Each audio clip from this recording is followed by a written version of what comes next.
Testing, testing, testing.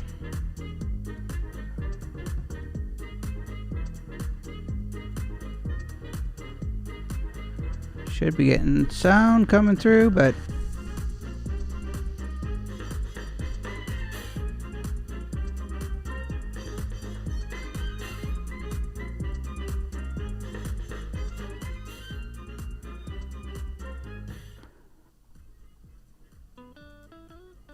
testing.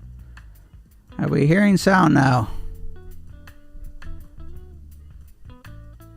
Hearing sound. Okay. Not sure why that was off, but can you hear music? Okay.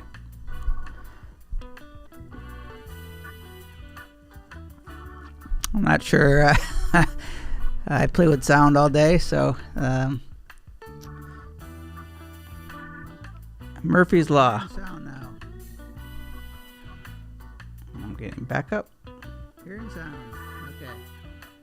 Not sure why that.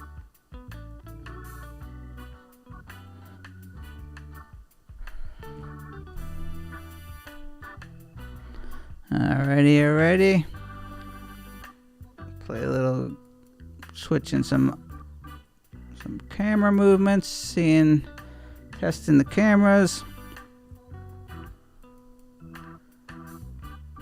I'm really just testing delays and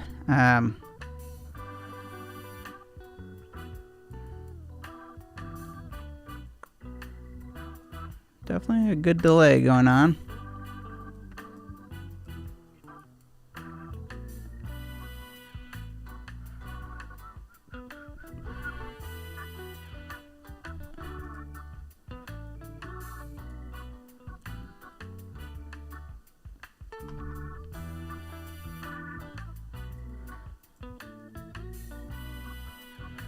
Alrighty.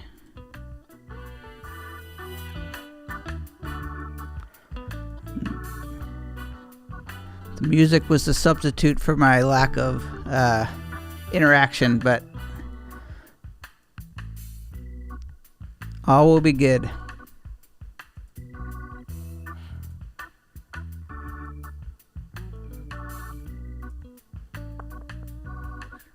Wow, it's quite a bit of delay.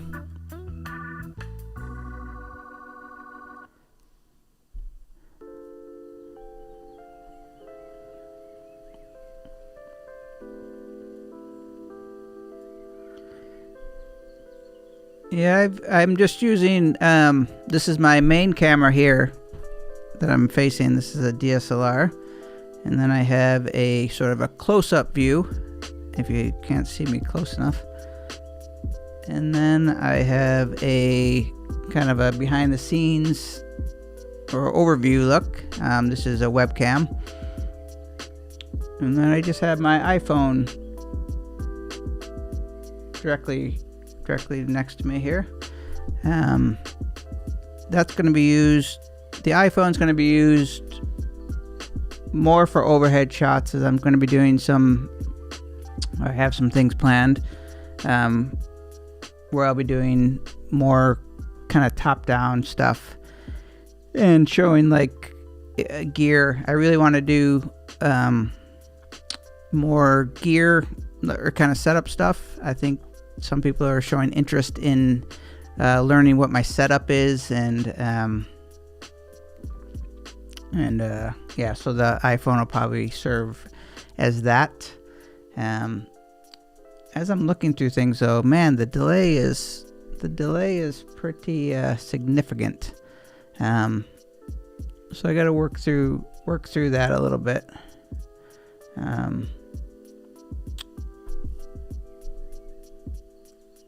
And figure out why that's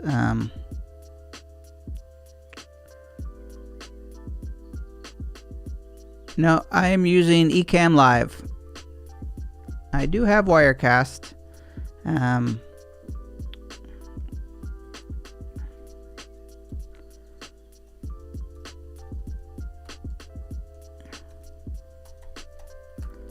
Yeah, I do have Wirecast. I haven't used it in a while. I definitely play around with everything, and I was using Wirecast for quite a bit, and back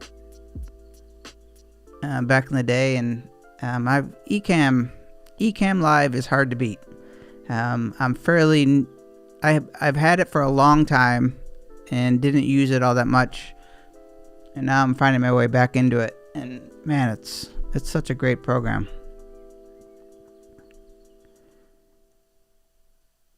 It really is. Yeah, so anyone just joining, thank you. This is really not a live stream, even though I'm live. This is really just I'm kind of getting, playing around with a few things and trying to dial in some things, get some kinks out, figure a few things out, and then start kind of doing a regular live stream, hopefully starting next week, and then really just doing them as often as possible, really. It's something that I want to do a lot more of, and hopefully maybe do some collaboration type stuff. I have a few things that I have planned, and I'm also very, very open to comments and feedback and what you think you would like to see more of. Some things that I have in mind are doing sort of live edits where I might be editing my tutorials, which I use Screenflow primarily for. I also do a lot of stuff in After Effects, as you've probably seen tutorials and stuff, so I'm thinking about maybe doing some live After Effects or Audition or Screenflow or any of the tools that I use and make tutorials about. I'm happy to kind of do like a live walkthrough of those, to give people kind of more of a live Q&A type thing, like what does this do, or how do I do this, yeah, so there's a few things that I have planned, and I really want to start to do a little bit more of like a collaborative type thing where I'm maybe talking with other creators or subscribers or a few different things. So yeah, I'm excited for the live portion, to build on that. I still have a lot of a little bit of work on the back end to make it polished, so it's not hard to watch, or it's a little more kind of streamlined. But yeah, it'll take time. I don't worry about things like that. Like I learn best when I just kind of start doing things, and I know that things take a little while, so I'm not impatient. And yeah, nice to meet you as well, Seema. So we got Ryan, Seema. I don't know if Brian's still there. Welcome everybody. Thank you everybody who follows the channel. Beauty Bubble, long time. Hope all is well with you. All is well still in Naples, Florida. Good. It's feeling very I'm feeling very saturated, so I have to see what's going on with my cameras. It's feeling very at least on my thing, it's not looking as though what I'm seeing necessarily, but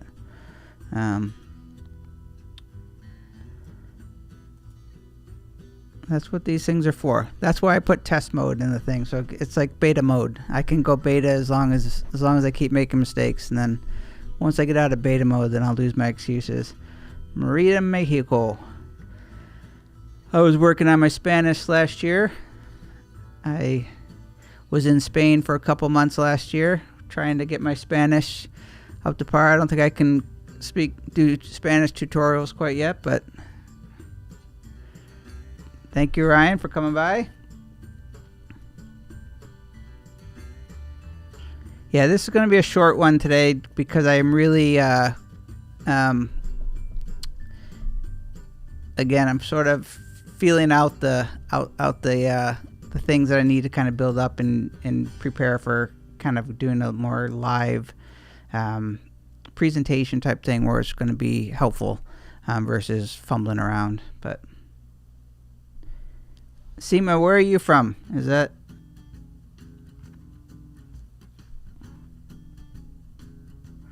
Let me check. I'm going to add you. See how it looks there.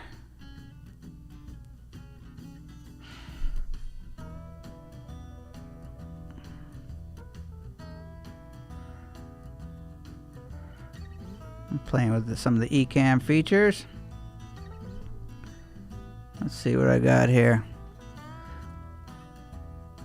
So this is going to be the graphic to look for. I'm going to be posting things like this, which I made today. So if you see this on my channel for scheduling, I'm hoping to do these again on Mondays, and maybe some impromptu ones as things start to you know, smooth out in terms of going live. And oh, that's okay. No worries, Seema. Yeah, so be on the lookout for this graphic. This is going to be the going live graphic. And let's see, we've got...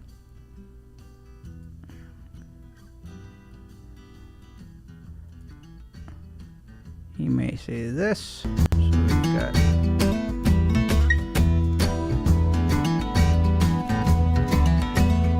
Thank you, Seema.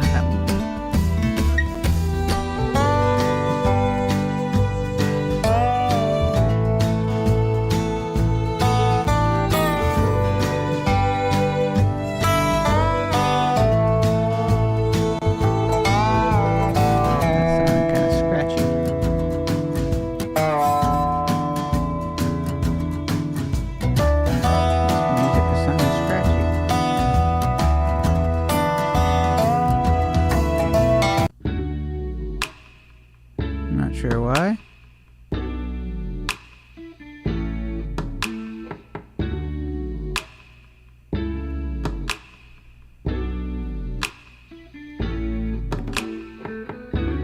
What's going on here?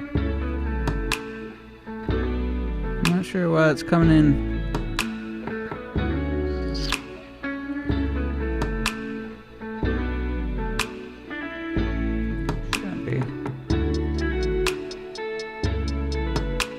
I'm getting a very, it's not coming very clear for me though.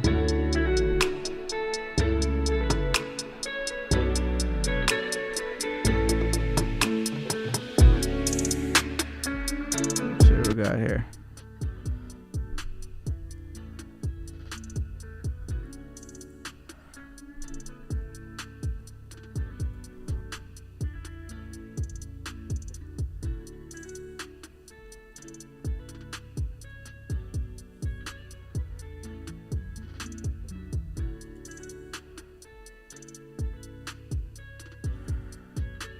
I'm really just testing what is working, what's not, what I have loaded. So not just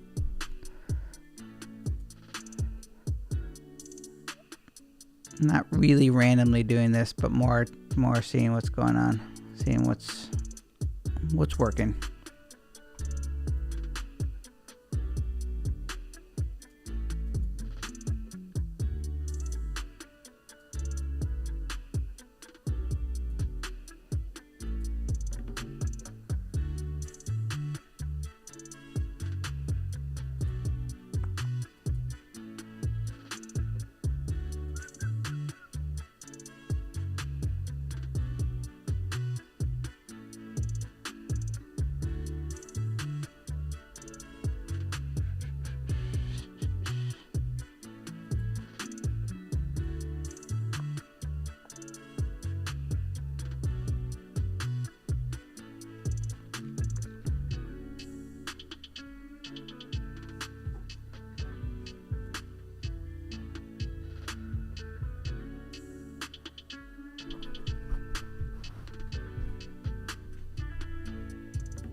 Why the delay is taking so long, I'm not sure. But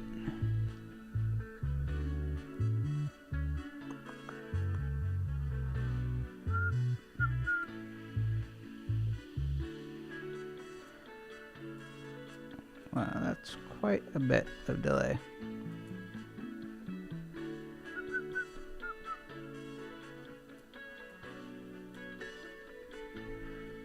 I'm going to try something.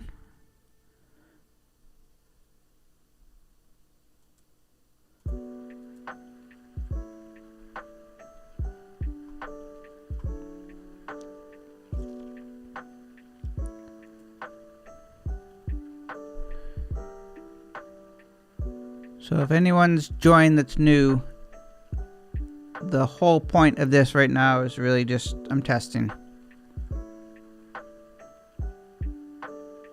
So apologize for my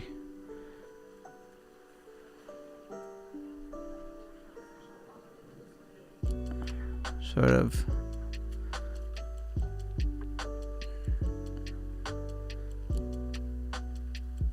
let's see here. So I'm looking at some of my actually I could share my screen. This might get, yeah, this is gonna get kind of meta.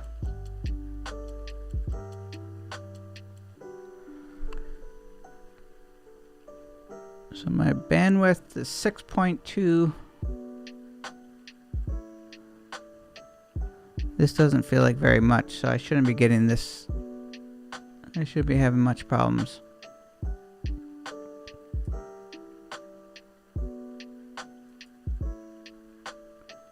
So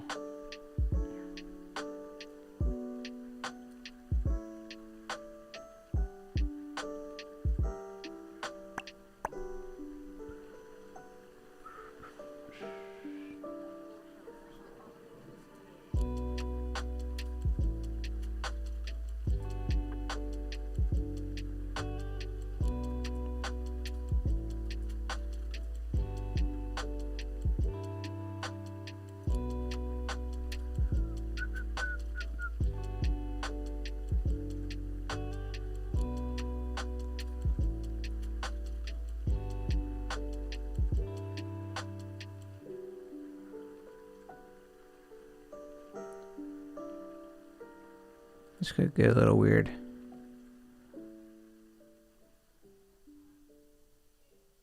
Yeah, I didn't.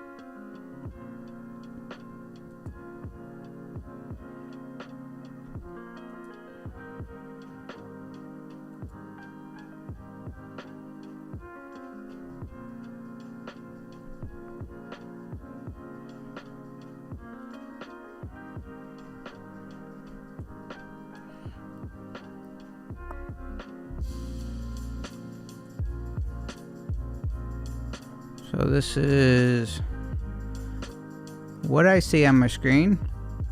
And then let's see here. If I go to you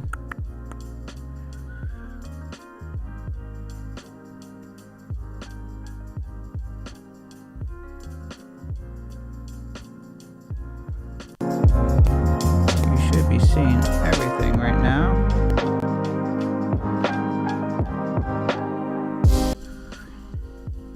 Let's just see here.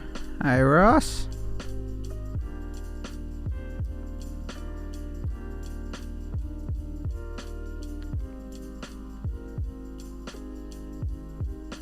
Uh-oh. This is a test. This is not live.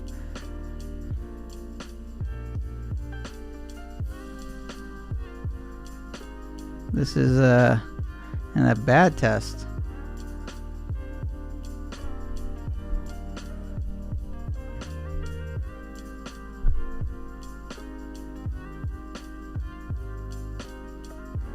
Yeah, this is not. The live starts next week officially, but what the heck?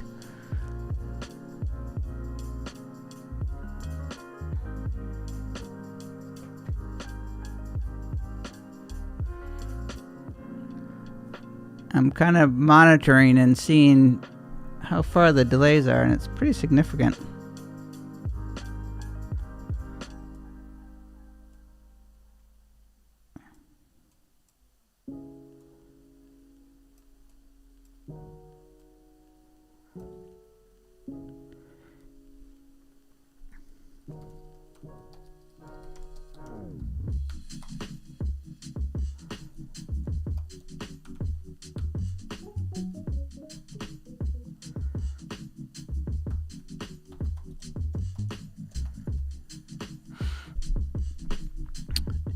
Yeah, so if anyone is joining, this is, again, I can't stress the test part enough, but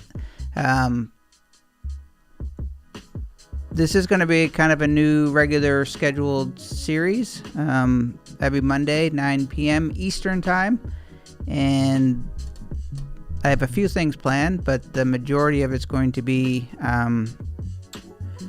one, trying to be either answer as many questions as I possibly can. If people have questions or things they want me to discuss, then that's going to be priority number one. If there's things people want me to teach directly about, like something they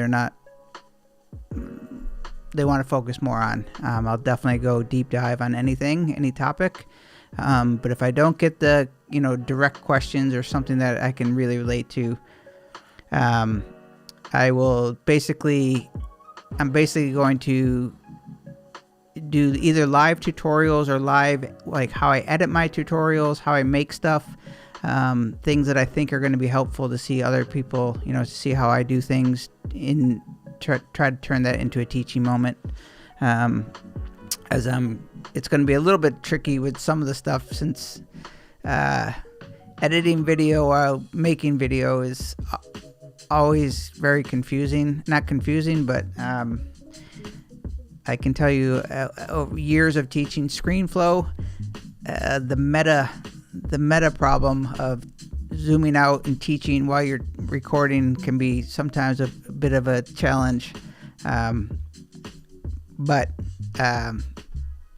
that's the plan. So the plan is to do kind of a regular live stream where I really, will take, hopefully it becomes a lot of questions. That's what I like the most, is basically solving people's questions on the go or on the fly.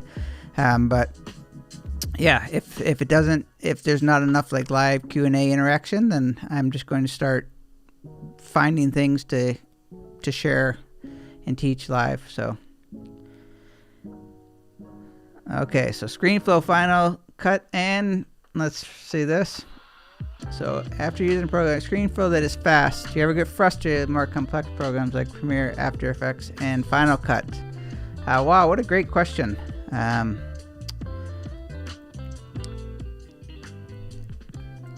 That is a great question. So Premiere is probably the tool that I use the least in my Adobe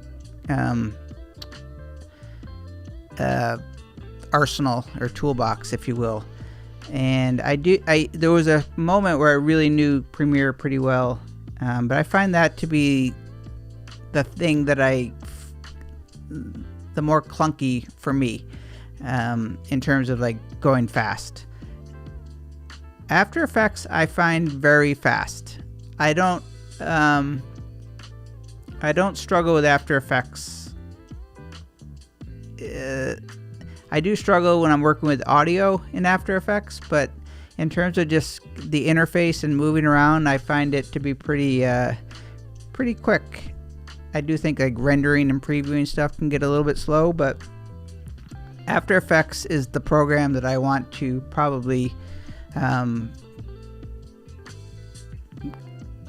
not master, but really become more adept with, because it's amazing. It's an amazing program, and I think it's one of the more stable.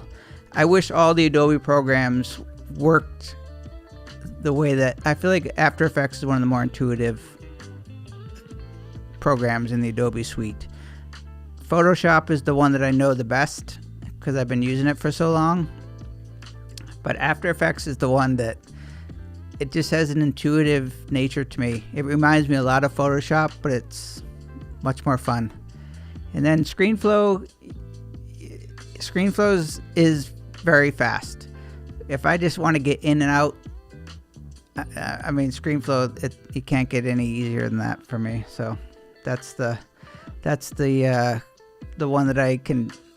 That used to be what I used to use Photoshop for, quite honestly. I could do anything in Photoshop. I could use Photoshop for designing things that I should have been using another program, but I kind of feel that way sometimes with Screenflow. It's my cheat code. But Great question, though. And I don't use Final Cut at all, but I have been, because I'm a tinkerer of all tools, and I'm a Mac fanboy for sure. I played around with Final Cut. Like, I'm not that unfamiliar with it, but I've never really really taken the time to learn it, and I think I would probably enjoy it. But just one more thing that I really don't need to deep dive in right now. But yeah, great question though.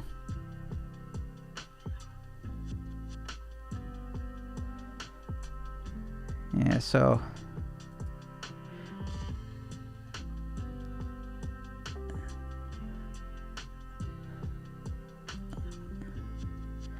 and then the other thing that I plan on doing is so sharing, doing live edits or live kind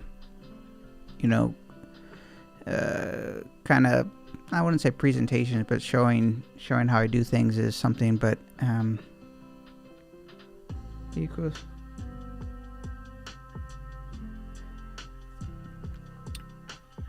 Let's see here. So another great question. Do you recommend using Screenflow equals smooth volume, or is Adobe Audition better as it's catered to your audio? The Screenflow smooth vocals, I don't always have very good luck with that. It kind of crunches it for me. It generally is a little too harsh. I use the audio filters in Screenflow, where I'll use like there's a compressor and a hard limiter in Screenflow. That's basically part of your Mac's audio system. And I will generally use, I have a style preset in Screenflow that will basically just do the audio, and I would use Audition. I mean, Audition's the best for sure. If I was being like, if I was making a video that was more, had more video quality, like versus like a screencast that I, typically mine are pretty short, pretty basic. Like if I was making a video that had more like B-roll and a little more cinematic stuff, I would probably run it through Premiere and then go into Audition and really make the audio thing. But the way I record mine, I try to go as fast. I try to keep my workflow very fast. So I just tend to use Screenflow for the audio. But if I was really working on a project that was something a little bit more not big, but a little bit more like I wanted more effect from the audio, I would definitely go into Audition, even if I was using Screenflow for part of it.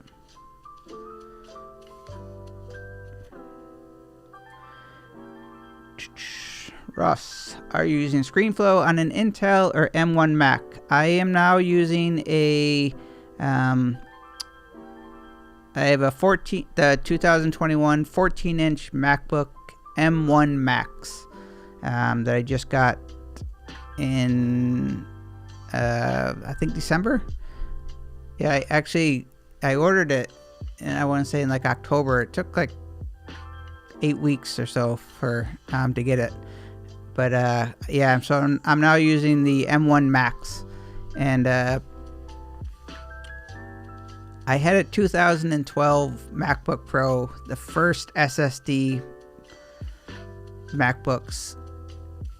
So the jump from that to the 2021, I was way overdue. I also had an iMac that I was working on, but I'm just strictly using my MacBook Pro, the M1 Max, and that is much speedier. There's still, it's not perfect, and I think it has to do with I'm saving to, like, I use Google Drive, I have a hub, so there's certain things that I think are disconnecting a little bit. I say disconnecting that I think if everything was plugged in, if I was strictly using the M1 Max, it'd be a beast of a machine. And it is a powerful machine, but yeah, I don't have a lot of complaints about it, but I have things kind of mushed together, or not mushed together, but like a lot of things plugged in from different things. So as anyone knows, who's got a lot of stuff plugged in, the more things you have plugged in, the more cables you have running around, the more room there is for, problems. But for the most part, Screenflow has been running great on my M1. They've been, according to Telestream, they've been silicone, or like the Mac silicon compatible for quite a while now. So unlike Adobe, actually not all of it, like Photoshop is still not fully compatible with the M1 Max. There's a workaround around it, but some of their programs are, not all of them are. But Screenflow apparently is, and I've had little quirky things in Screenflow, but I don't think it's related to the M1s specifically. Just typical things, typical quirks. I beat up on it. I mean, I have it open quite a bit, and I'm kind of running multiple things on it, so I think sometimes I might go a little too fast for it. So I don't give it a break. Let's see here.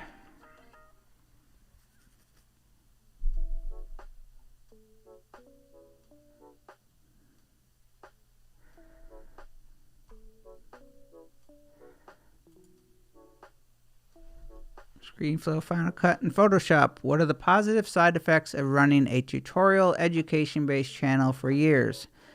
Were you always a good speaker, or did you improve as a result of teaching content regular? Oh man, making tutorials has greatly improved my ability to think and kind of problem solve. I've always been a teacher at heart, I would say. Like, it's always come natural to me to try to teach people how to do things, and I've always been kind of a tech tinkerer, and so I've always liked sharing things that I learn. I basically just like to learn things and then share it, but running a tutorial based channel has I mean, where I started from and where I am now, it feels so far apart. When I see videos from 2 years ago, I'm cringy. But that's kind of the creator in me, that it's very difficult to watch old stuff. But man, when I watch old videos or hear them, it's tough. So but it's also good for me knowing that I've, feel like I've improved in terms of, the way I teach, the way for me, I put a lot of effort into try to making things that I think are useful, but also I try not to include anything that's not necessary. So it's kind of this game for me to really try to really cut things down to its bare essentials. And I feel like over the years, I've improved with how I see, like, how to teach something or how to explain something. Even if something's kind of difficult to explain, I put a lot of effort into trying to work around it so it's really stripped down to its basics. And that's something that truly has come by just practicing. I owe a lot of credit to just making stuff over and over again. I think there really isn't a better way to improve on all aspects of your life if you just keep doing the same thing over and over again. And I still have a long way to go. Like, that's the cool thing. Not even close. But great question. Do you have a channel? Are you asking is it something that you're trying to do yourself, or what status are you in? I can look you up. I haven't seen your channel, but And Ross, having trouble with the M1 Mac Mini, having trouble with the connection to the monitor. Seems to be impacted by how much I'm using the USB ports. What monitor are you using, Ross? I am using... I think that's one of the things where I was definitely... I would say... I wouldn't say struggling, but... let's see what we got here.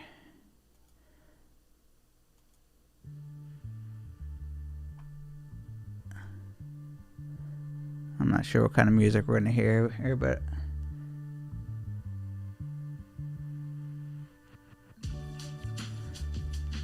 we'll see what this plays. Yeah, so I have an LG monitor that it seems to be very Mac compatible. Like I got it from the Apple Store, so I did that on purpose because I was worried exactly what you're saying. The connection to the monitor, I was gonna skimp a little bit on the monitor, and then I just decided that I wanted it to be as kind of compatible as possible. So I definitely put some thought into that, and I haven't had I think there's problems with it because I had troubles with audio interface connecting, and I've had little glitches with. I'm using an A10 Mini, and that I've had to like reset that a few times. There's things that I have to unplug, and I don't know if it's the monitor. I'm using a CalDigit hub, which I kind of have to do just to get some more connectivity. They all seem to work great, but they also, I get glitches, so I don't know. I've definitely troubleshooted a lot of glitches, but it's hard to tell. The USB-C is pretty impressive with what can be powered just from like the monitors or from the hubs, but a hub in general, like I've said, I think you're kind of asking. You're not asking for it, but I'm expecting issues. I'm really close to being. I'm actually very happy with everything set up. I feel like it's working for what I have plugged in, but again, I'm so used to things just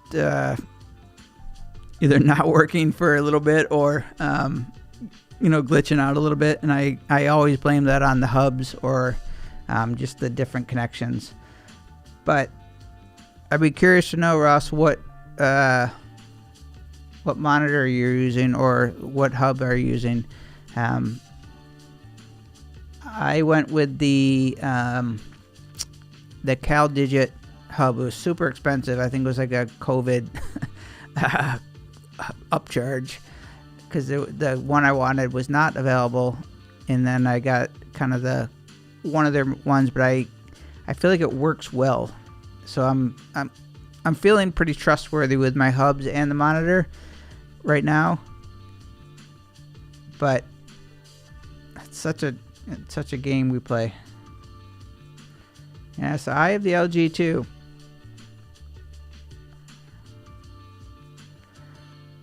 Yeah, I have the LG, and man, it's amazing. It's an amazing monitor. They make incredible monitors. It's initially I was going to go kind of small, and I was like, I don't need super fancy, and then I got used to the 5K iMac, and then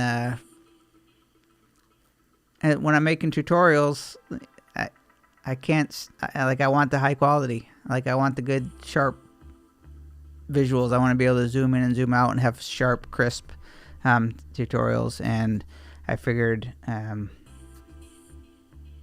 figured the better made monitors are going to be better for the hubs too, or, for the connectivity. Let's see here. So we've got, well, this has turned into a Q&A, even though I'm This was supposed to be a 5-minute on and off. I'm glad though. This is good. That was really just an excuse because I knew I was gonna have kinks. Oops. What do we got going on here? I'm moving that around. Okay. Let me move a few things around here. Okay. I have a bit of a stutter. So I'm uploading about 100 on a private channel to improve my speech. The channel focuses on teaching stocks. Awesome. Focusing on correcting bad habits like speaking too fast. Oh God. One, I mean, it's so easy for other people to tell you what to do. You know, until you feel confident or whatever, you know, you're gonna have to find your own groove. But I can tell you that don't wait too long, or like, I mean, I don't know. Again, I can't give you advice without knowing it, but I would say start publishing as soon as possible to get it out there, because people really are going to connect with you. However, like, they're not going to be picky about the nitty gritty details of, you know, your audio and speaking. If you have the content, I would say, you know, go for it. But you know, it's your comfort zone, your comfort level. But I would just tell you that people aren't as critical as you might think, like with your quality or the way you speak, or I mean, you're gonna get negative comments. It's the nature of YouTube.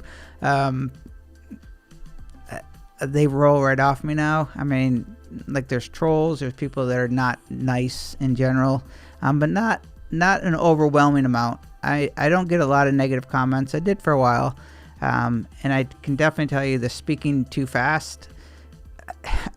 I get that comment, especially on my old videos. I got it all the time. I spoke super fast to my tutorials. Oftentimes I was trying to make a tutorial in 1 minute. I would always keep it under 1 minute to put them on Instagram. That's when there was a limit. And yeah, so I spoke really quick, and I like that. I like to be fast paced with my teaching style, but I listen to some of them back and it feels like I'm listening in 2x speed. So I do think that's a nerve and inexperience thing, or it's something that we naturally do when you're nervous, or when you're just, I don't know, trying too hard. I know I played I'll show you. You can see a instrument. Oh no, that was the wrong camera. Let's see. Yeah, so I had played open mic night, and I remember I would always play super fast or sing fast because you're nervous, and I think that's a natural thing to do.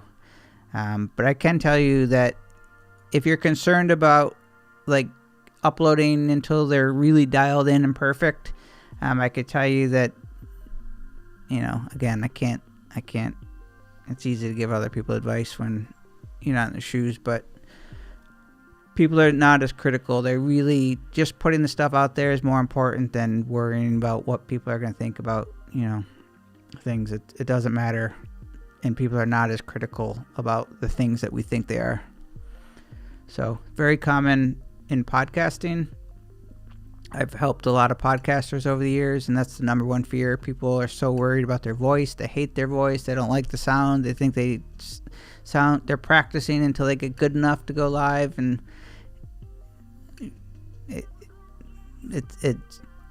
you'll be doing forever until you reach that day. It's better to just put it out there and just get better as you go. That's my advice. My 2 cents, but let's see. So Ross, I have to unplug the USB hub. Yeah, I do that. For sure. I don't unplug the USB hub at all. I typically have to unplug the A10 Mini the most. I will often be doing like a tutorial where Screenflow will say, like, you know, basically dropping the video, and that just means that it can't see my camera, so I just unplug it, plug it back in, and then it pops back up. Again, not sure, is that Screenflow? Is it my Mac? Is it the ATEM? Who knows? Everybody blames everybody else if you were to ask any of those companies. So one of these days everything's going to be so fast, and it's going to just work because we're in 2020 something, and we're not going to have to play these games with plugging things in. The equipment that we buy, the great equipment, it's just going to work all the time. I'm very confident that's going to happen one day, that we're going to be able to go live and not have a minute delay, and we can actually get fast internet, all that stuff. Smoke, you are very welcome, and thank you for coming by.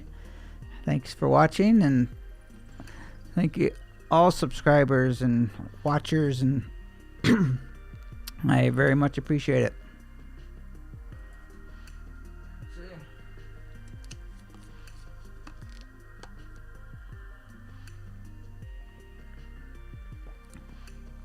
We got to get to 20K. 20K is the next milestone.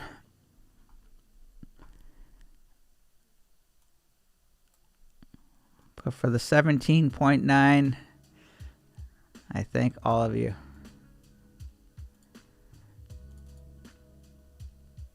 Don't know why I'm not able to see.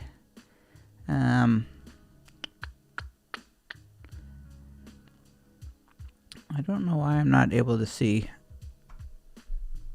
your channels.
I just got a notice saying that I was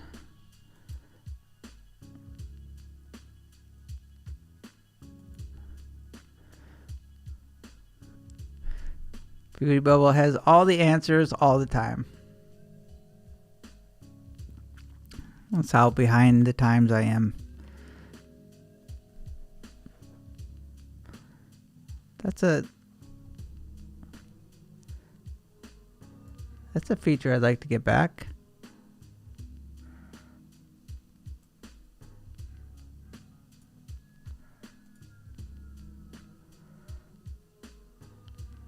And again, I apologize for the seemingly lack of preparation, but it's really more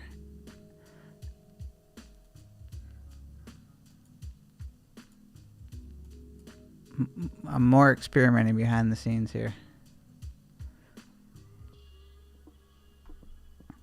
I'm tinkering. This was my free night. This is a free pass.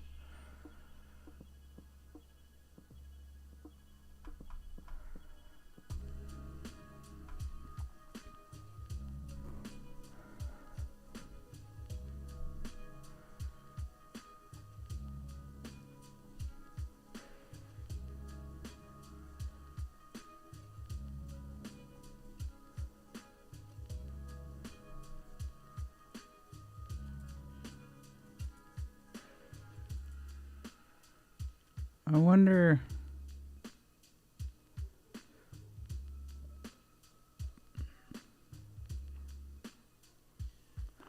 It looks like I have a couple of things going on here by accident.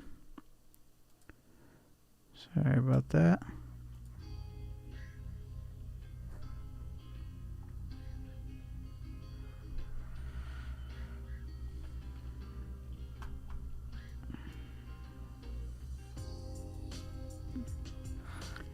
Do I write scripts for my 3-minute videos?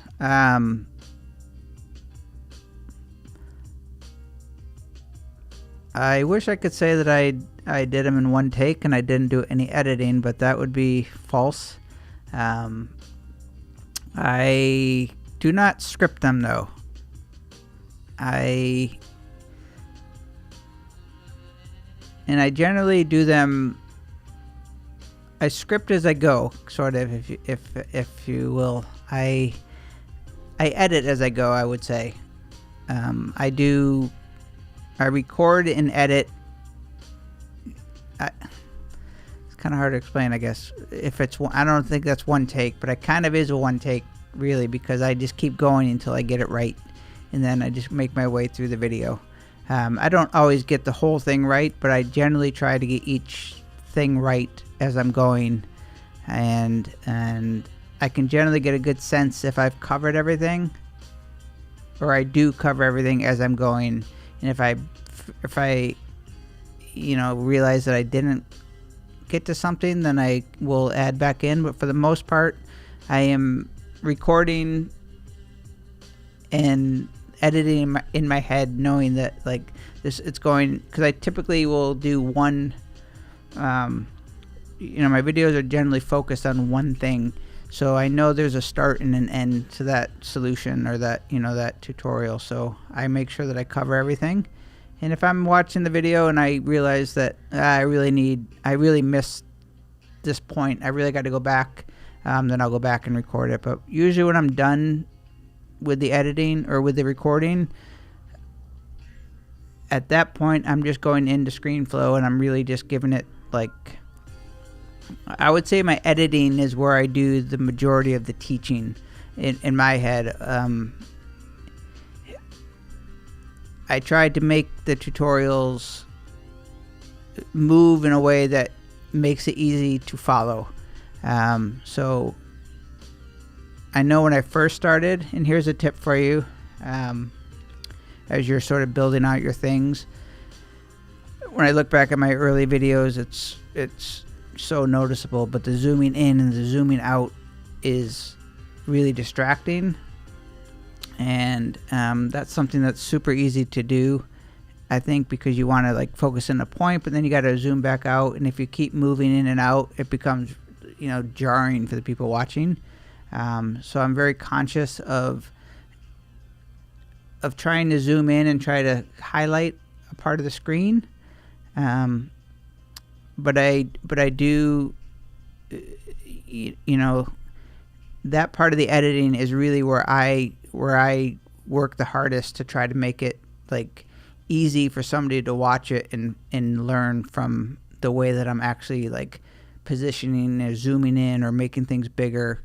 And I'm also very focused. Another tip for you is I'm very focused on knowing that people are probably going to be watching from iPhone,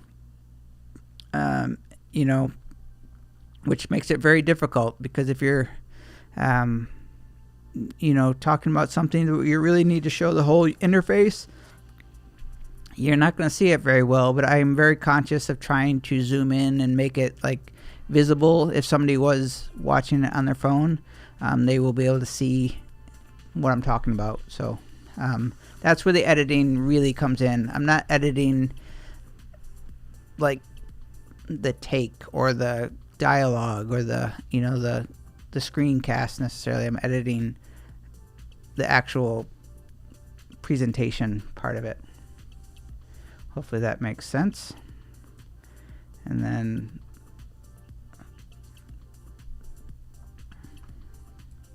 say my voice tone and volume changes after like every take. So obvious. Yeah, so I would say that's where the practice comes in for certain.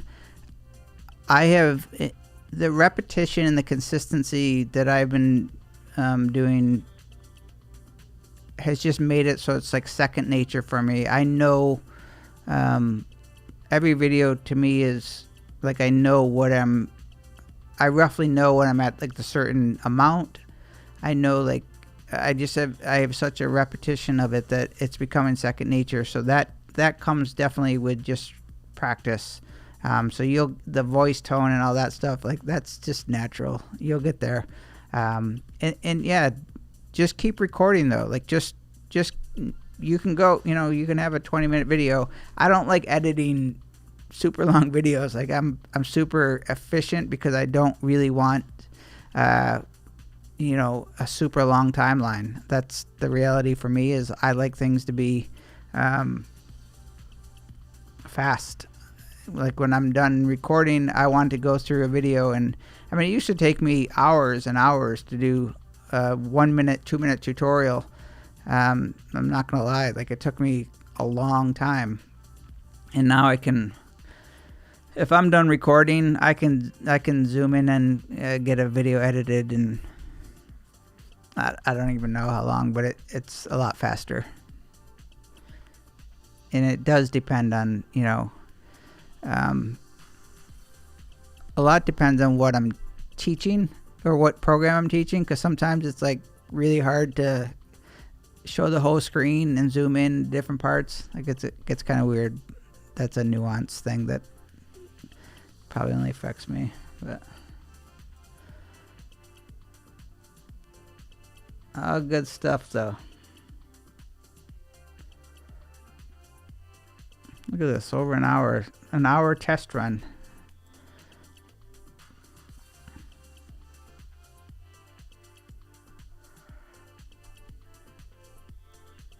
Well, I can't see your channel right now, Screenflow, Final Cut, and Photoshop, but I will definitely check it out.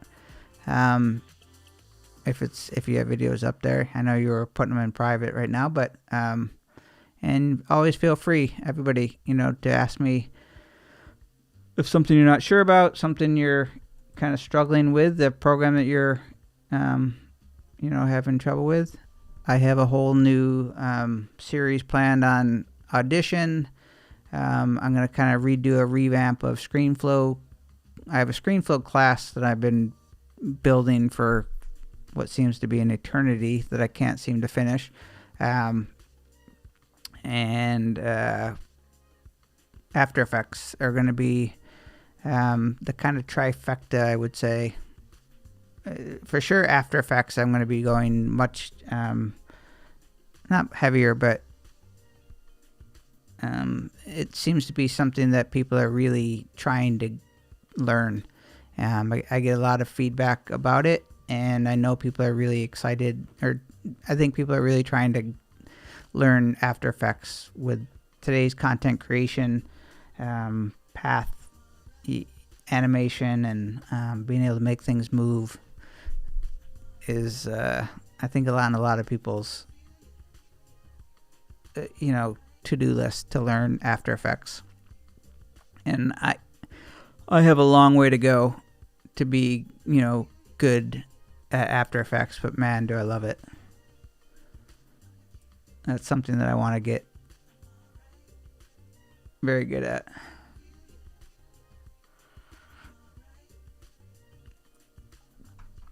And there's so many programs right now that animate.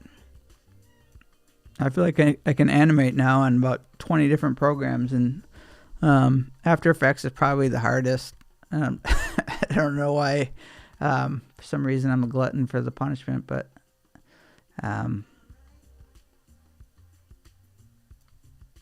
it's so much fun, though.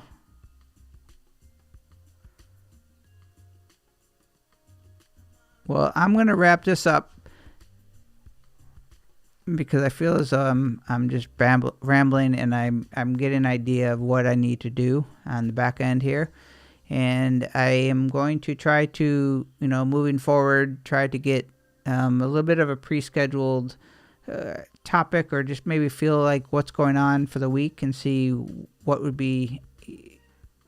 make sense, and what will translate well, I guess, in a live stream. I got to figure that out a little bit. Some of the stuff editing my Screenflow stuff's going to be tough because you're going to be hearing noises, you're going to be hearing sounds. I'm trying to make, I don't want to make it distracting and hard to follow, so I'm going to try to, make stuff that will work or translate well in the live.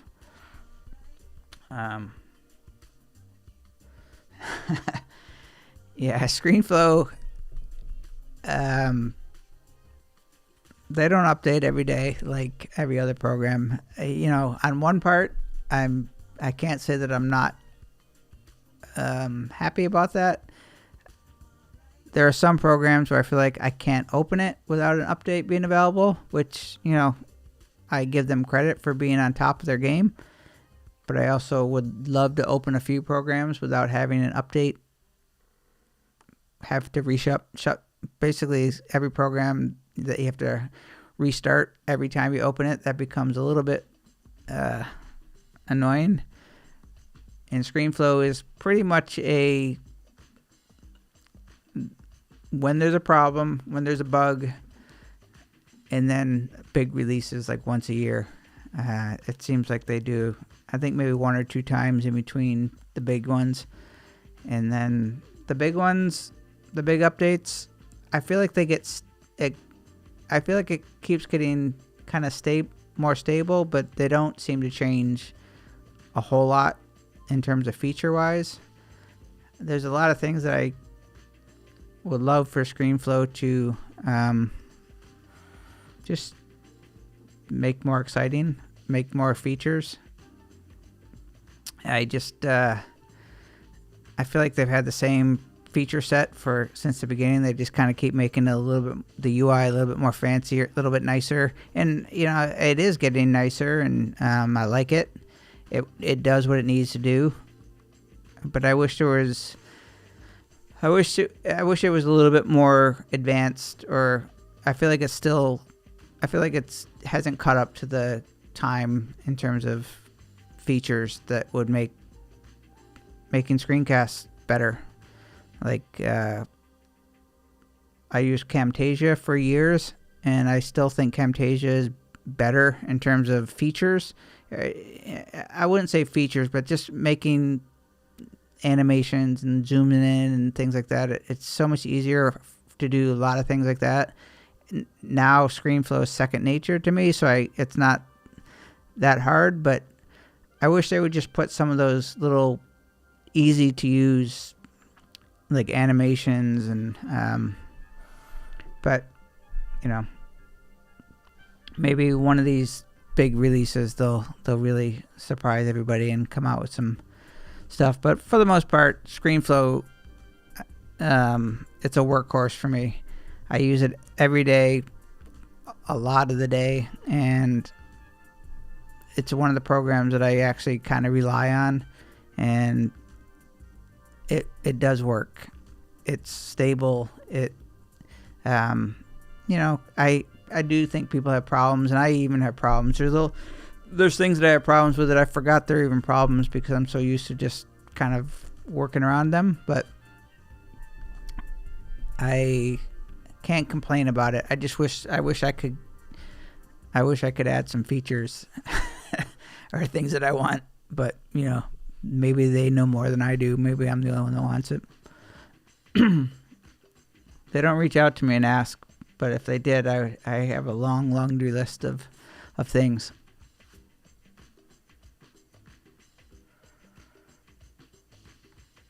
So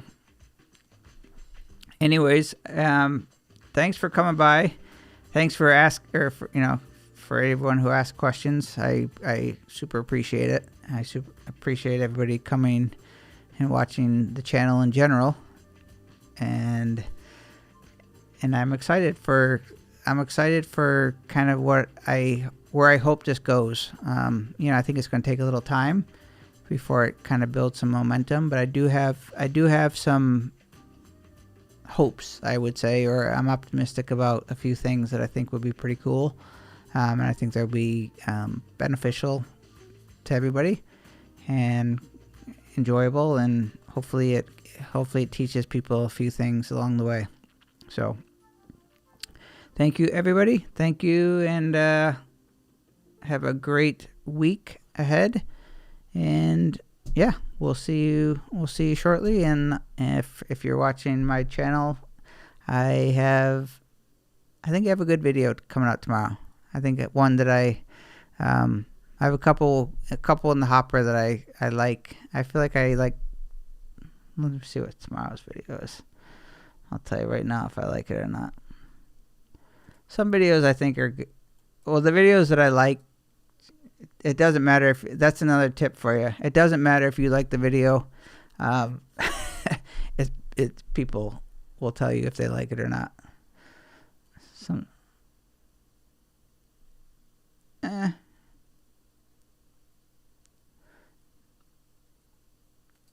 Tomorrow's okay. No, tomorrow's a good video. I have a couple of After Effects videos coming up, and then I have one long one. I have a very over 3-minute one coming up, which to me is always like, my long videos are few and far between, but anything over 3 minutes to me, I start getting nervous. Maybe it's because my attention span to tutorials are short, but I do try to keep them. I do try to keep them streamlined. That is intentional. Beauty Bubble, thank you so much. I'm so happy. I'm so happy you're keeping on the fort on the internets. I don't know where the internet would be without you. I think it'd be in shambles. I hope all is well. All is well here. We are 85 degrees and sunny every day, and no complaints. Life is easy here. Not easy, but warm and sunny. And hope you are doing well. Naples says hello.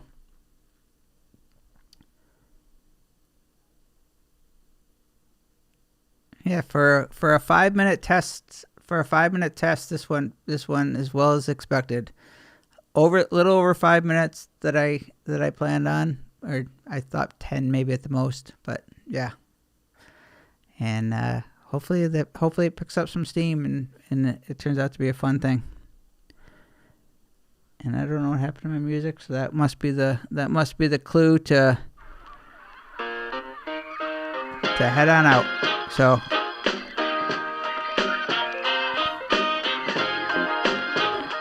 I don't know why I'm not controlling that. Oh, I know why. That's why I'm controlling it. Good night, everybody. Have a great week.